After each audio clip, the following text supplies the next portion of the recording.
집단 상담 이론과 실제 12월 10일 수업 3차시 시간입니다. 자, 우리 오늘 수업 시간에 우리가 종강을 하면서 이제 마지막 부분 제가 이제 짧게 일단은 올린다고 말씀을 드렸습니다. 그래서 이 가족의 항상성 이 부분까지 우리가 살펴보았고요. 그리고 이 문제가족 유형에서 우리가 쉽게 말하면 우리가 영화 관련돼서 일단 가족 관계를 보면은 이제 가족 관계는 물론 우리가 이제 문제가 없고 갈등이 없는 가족이 없을 수는 없겠죠. 하지만 우리가 충분히 가족 내에서 문제가 있다 하더라도 소통을 통해서 또는 커뮤니케이션과 같은 정상적인 과정을 통해서 우리가 해결이 되는데 그게 안 되는 가정들이 많이 있단 말이에요. 예전에 우리가 영상을 보았던 이제 뭐 어머니에게 막말을 하는 그 자녀가 나오는 그 가정을 우리가 보면은 물론 그것이 어느 한 자녀의 문제이다, 부모의 문제이다 이렇게 볼 수는 없는 문제가 우리가 영상을 통해서 보았던 것처럼 이 문제가족 유형을 보면은 제일 대표적으로 일단 커뮤니케이션의 부재입니다.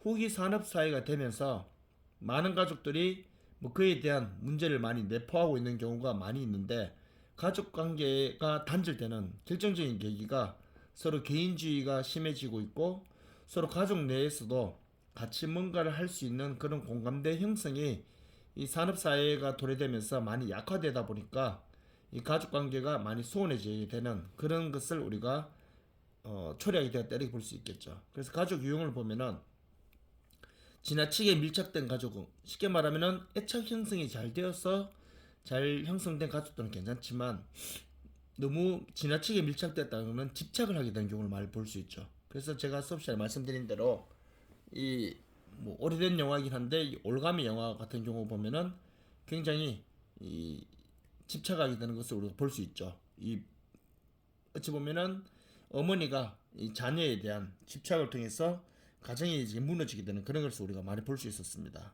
그리고 뭐 폐쇄형 가족 같은 경우는 보시면 다른 가족 구성원과 상호작용을 하지 않는 경우 뭐 이런 경우가 가장 폐쇄형이라 보시면 되겠죠. 가족 간에 소통이 없다 이래 보시면 되겠죠.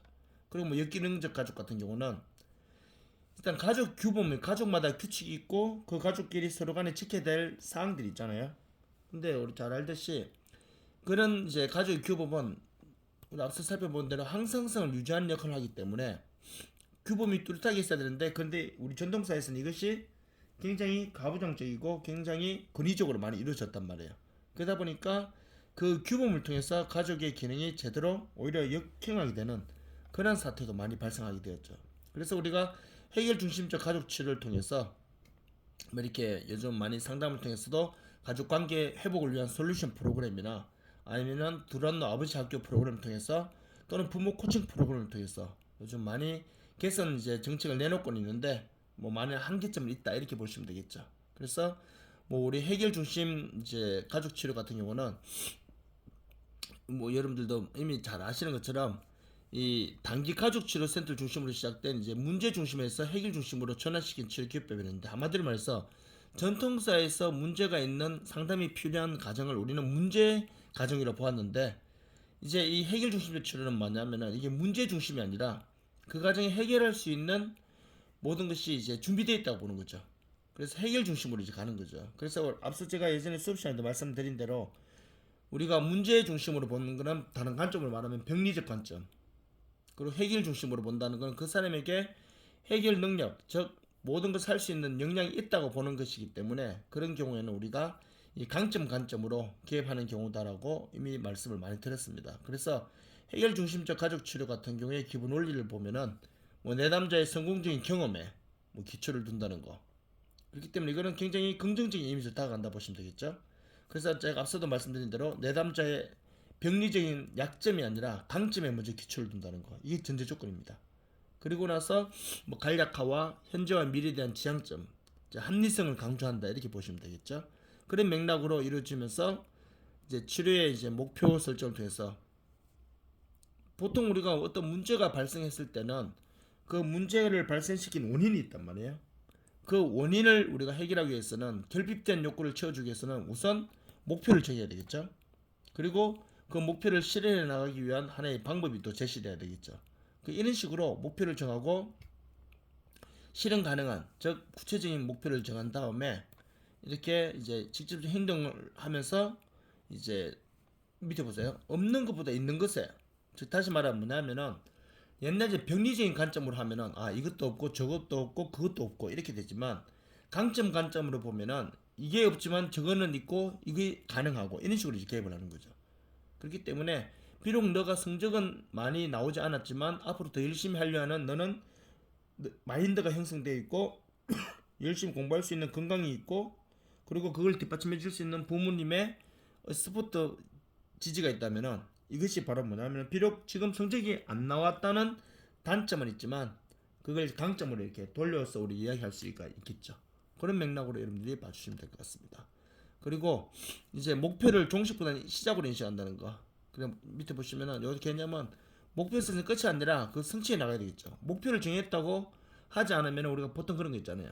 왜 거창하게 목표를 세워놓고 실행하지 않는 사람들. 뭐 그런 경우가 여기 해당된다 보시면 되겠죠. 그래서 목표는 우리가 정하게 되면 그걸 달성하기 위해서 계속 해 나가게 되는 그것이 중요하다 보시면 되겠죠. 그래서 나머지 사항들은 내담자의 생활에서 현실적인 성취, 아까 여기서 했죠? 실현 가능한 걸 목표로 삼아야 한다는 거. 그리고 목표 수행은 힘든 것으로 인식. 자, 이게 바로 뭐냐면요. 보시면은 일단은 너무 모든 것을 만만하게 보게 해서는 안 되겠죠. 만만하게 본다면은 힘들게 해놓고도 거기에 대한 성취감을 못 느낀단 말이에요. 그렇기 때문에 우리가 일단은 무조건 네가 할 수 없는 불가능한 일이다 이런 의미는 아니지만 너가 하는 것이 정말 어찌 보면은 좀 중요한 일이고 아무나 할 수 있는 게 아니고 정말 훌륭한 일이라는 것을 주지시키면서 그 일을 하는 것이 굉장히 중요하다 이렇게 보시면 되겠습니다. 자, 일단 이렇게 하는 게 마지막 내용이고요. 그리고 우리 선생님들이 제가 아까 수업 시간에 우리 1번 필수 문제 시험 문제 1번 필수 문제 같은 경우는 제가 수업 시간에 말씀드린 대로 7가지 비슷하게 원칙을 쓰신 다음 뭐 쓰면서 이제 이렇게 하셔도 되는데 서술형에서 우리 쌤 좀 어려우시다면요 굳이 다 문장으로 만들어서 안 하셔도 됩니다. 각각 이렇게 쓰셔도 크게 문제될 건 없습니다.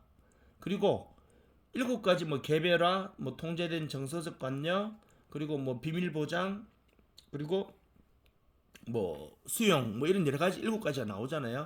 그 7가지를 할 때 사례를 제가 2가지 부분에 사례를 들으려 했는데 이 부분을 조금 어려 하시는 것 같은데 뭐 같이 공부하시면서 같이 공유하셔도 상관없습니다. 그리고 1번 개별화 같은 거 아까 제가 말씀드렸잖아요. 그 사람의 개인의 특성을 뭐예요? 말 그대로 인정해 주는 겁니다. 말 그대로 뭐냐면은 그것이 가장 대표적으로 본다면은 다문화 가정 어머니 사례를 제가 들었었잖아요.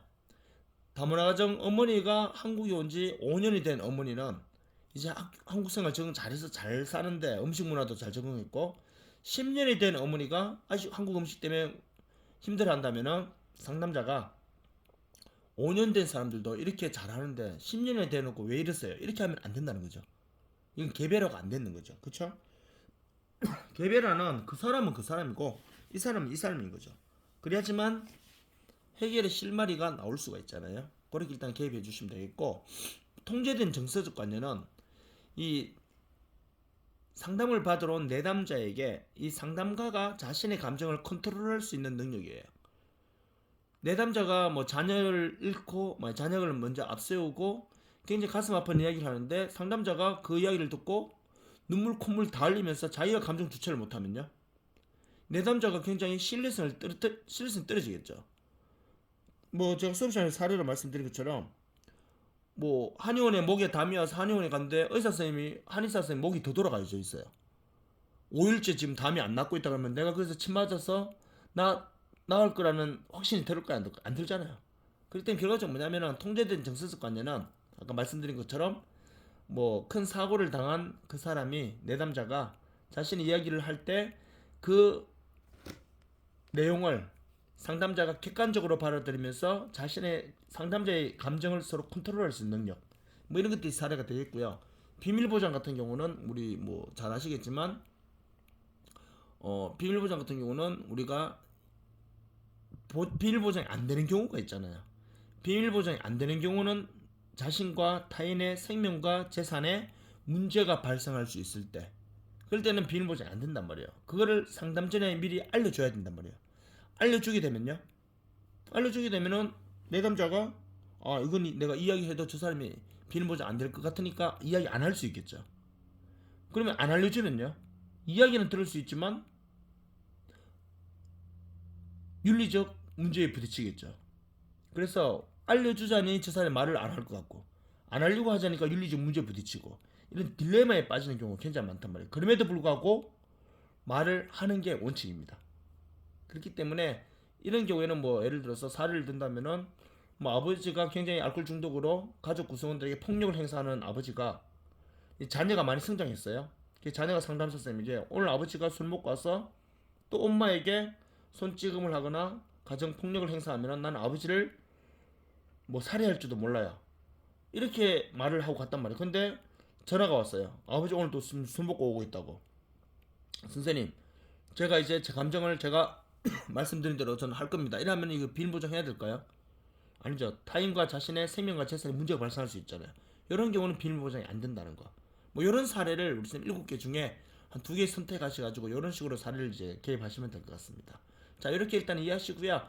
일단은 제가 수업 시간에 말씀드린 대로 총 3문제 중에 1번은 필수적으로 같이 7가지 원칙을 쓰시고, 그리고 이제 의사소통 기법에서 비언어적 의사소통과 언어적 의사소통 2번, 3번 문제는 선생님들 공부해 보시고 본인이 잘 쓸 수 있겠다 싶은 거, 본인이 공부가 잘 되는 부분을 1번, 3번을 하셔야 되고 1번, 2번 하셔야 됩니다. 총 3문제 중에 2문제를 작성하셔가지고 선생님들이 답안을 작성하시면 됩니다. 시험은 다음 주 12월 19일 오후 1시 원래 수업 시간에 그렇게 시험을 치도록 하겠습니다.